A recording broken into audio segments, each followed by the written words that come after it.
Mga kabiyahe, andito tayo sa Rosie Amadeo, M. Crisanto de los Reyes Avenue, Purok 2, Barangay Luma, Amadeo, Cavite.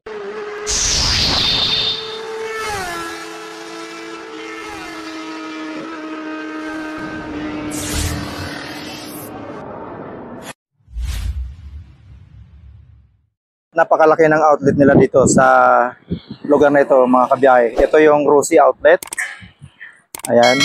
Napakarami nilang stock dito at titingnan natin kung ano nga ba itong mga naandito.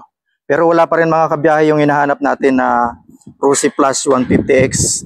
Meron sila ditong Rosie Adventure, mga kabiyahe. 3 kulay ang available dito sa Rosie Amadeo. Ito nga yung kulay white at saka yung red. Ito naman, mga kabiyahe, yung kulay black natin na Adventure X 150i. Marami din stock dito, mga kabiyahe, ng Rosie Rush. Ito naman yung Rosie Quest. May 3 kulay, glossy red, glossy black, at yung glossy blue. Ang mga Pantra motorcycle ni Rosie. Napakaraming stock dito. Ayan, mula dito hanggang doon sa dulo. May 2 Rosie Surf na kulay orange. May 2 gray, glossy gray, at mayroon isang matte black. Napaka-brusko nitong isa na ito, mga kabiyahe. 3 unit ang meron sila ditong RFI 175i. Mag-iisa, Rosie Flame 150. Kulay pula. Carb ito, mga kabiyahe. So yun, mga kabiyahe, yung mga unit na pinakita ko sa inyo, napakarami dito niyan.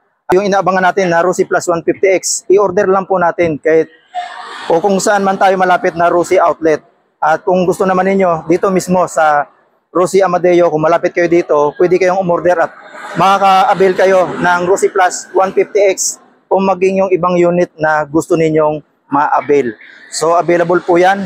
Hindi man natin nakikita sa outlet, pwede po natin i-order. At maglalagay po tayo ng contact person at contact number para na rin po makadirekta kayo dito mismo sa mga outlet na binabanggit natin.